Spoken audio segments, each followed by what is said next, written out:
E falar em viagem foi de uma vez que eu escutei de um cara que era líder de louvor, né? Líder de louvor e líder também dos jovens, né? Da igreja. E ele pegou e falou para mim, eu tenho uma coisa assim, um pecado, né? Que me incomoda, mas eu acho que não conflita com o que eu faço, né? Eu falei, bom, já que você confiou de falar em mim, fala, né?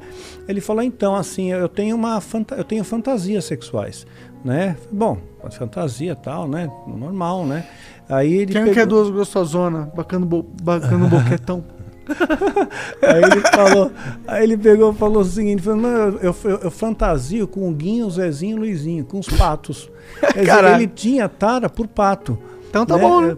Então, quer dizer, não era. Então ele achava assim, tipo, eu não sou um pedófilo, entendeu? Não tô interessado nos jovens da igreja, né? Mas eu tô interessado em pato, eu não posso ver um pato. Não posso ver um pato, um ganso, um marreco. Que viagem, mané. Beleza, vai lá, come vários patos, mano. Não tem nenhum problema com isso. Quem quiser comer um pato, pode comer. Mas só pra entrou em criança, a gente tem um problema muito grave. Do Zit, só pra fechar a que história. eu quero te matar.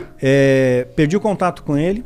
Anos depois, alguém conseguiu contato com ele, trouxe um telefone dele até mim, liguei para ele, falei, pô, você lembra de mim? Pô, como eu vou esquecer de você, tal, você destruiu a sala, tal, né? E falou... Esse pastor aí, daquela época? Você encontrou, anos depois encontrei, passou um tempão. Aí ele pegou e falou para mim que... Eu falei, e aí, pastor, como é que você tá? Não me chama de pastor, não quero mais saber de Deus, eu desisti. Ia lá, caralho! Né? Não quero saber mais de nada, minha vida acabou, né? Só tô esperando morrer. Aí eu fiquei muito preocupado com ele, ele estava morando em Vitória, né? Em Vila Velha, melhor dizendo, né? Então eu não tinha grana para ir até lá e fizeram uma vaquinha para pagar uma passagem para mim. Eu fui, minha esposa não pôde ir porque a gente não teve grana para pagar para ela, né? E a primeira coisa que eu fiz, né, entreguei o livro Filho do Fogo para ele e tal. A gente conversou amenidades, né, quando chegamos, né, sem entrar em grandes detalhes. Aí fui dormir, pela manhã, vejo que ele está lendo o livro.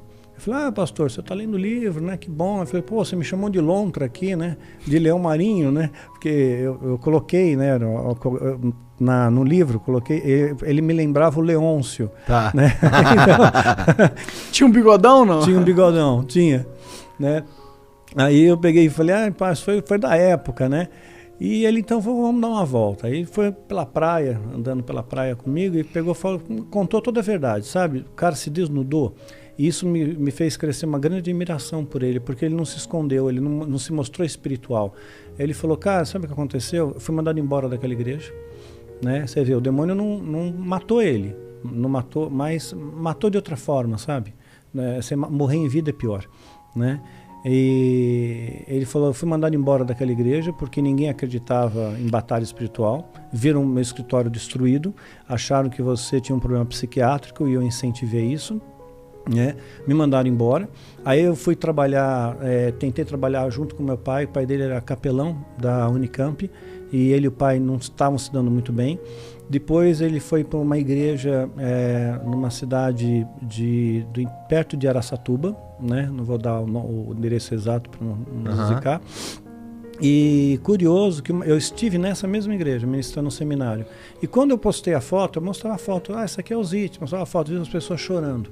Falei, puxa, que unção que o cara tem, né, meu? Só a foto do cara, o povo já cai no choro aí, né? Já cai no poder, né?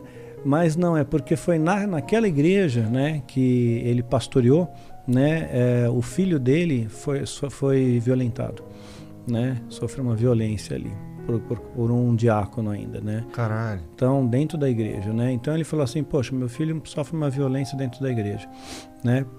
Eu não quero mais ser pastor, não quero ser mais nada. Ele foi então ser representante comercial de calçados, né? E foi para Vila Velha e viajava muito de carro. Aí alguém falou para ele, pô, se você cheirar uma carreira de cocaína, meu, você vai viajar mais tempo, você não vai ter fome, você dirige melhor, você ganha mais dinheiro. Ele começou a usar cocaína, viciou na cocaína.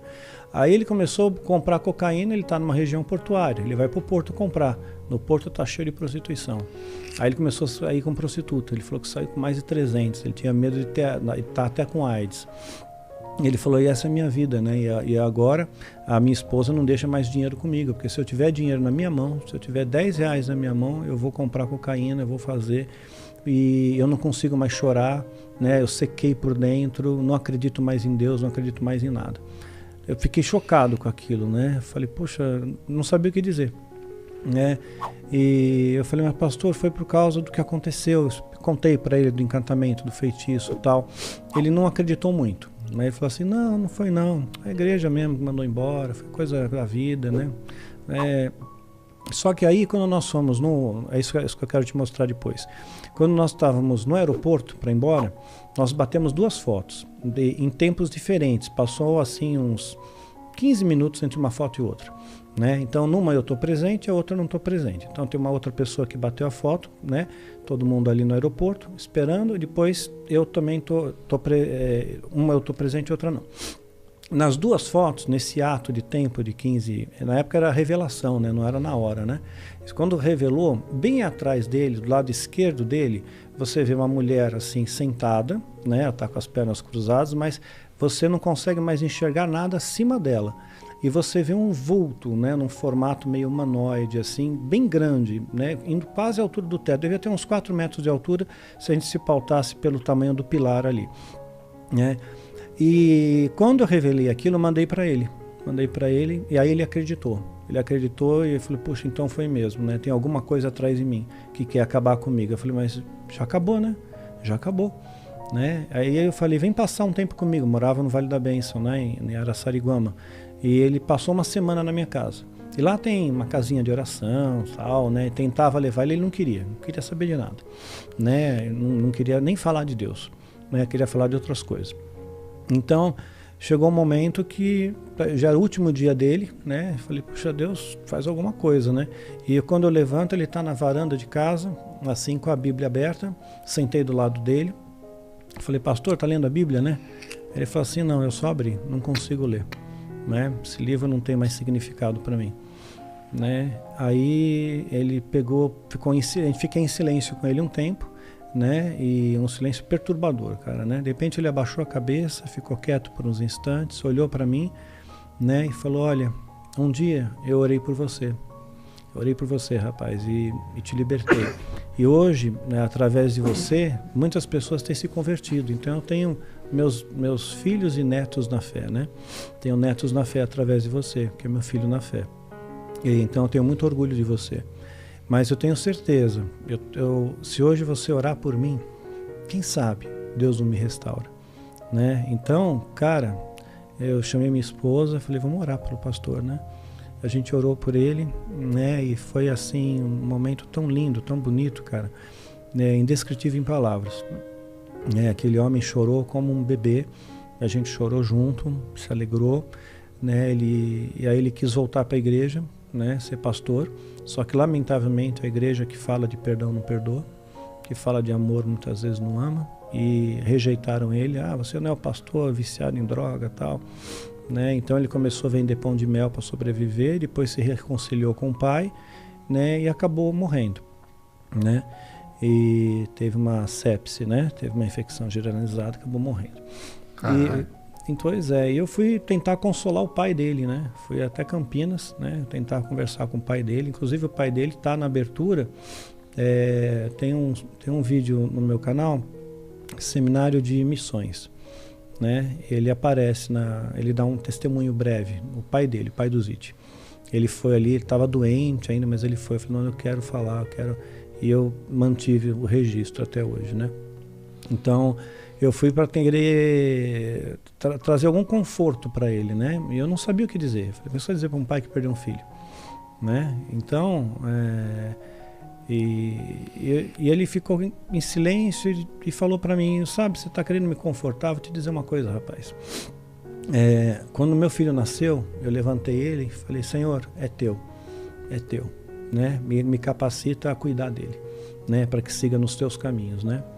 E quando ele estava quase morrendo, né, ele é médico também, né, geriatra, ele abraçou o filho dele, ele percebeu que o filho dele estava partindo e ele pegou, falou, e orou junto com o filho, né, falou, Deus, olha, um dia o Senhor me entregou ele nas minhas mãos, hoje eu te devolvo, vem das minhas mãos para as tuas mãos, né, eu te entrego ele de volta. E falou isso sorrindo, com um sorriso no rosto, sabe? Então, aquilo ali me tocou de uma maneira tão grande, sabe? Eu demorei para chegar em São Paulo. Eu parava, eu chorava, né? Parava, enxugava as lágrimas, né? Então, até hoje Caraca, emociona. sinistro isso aí. É. Caraca. Então,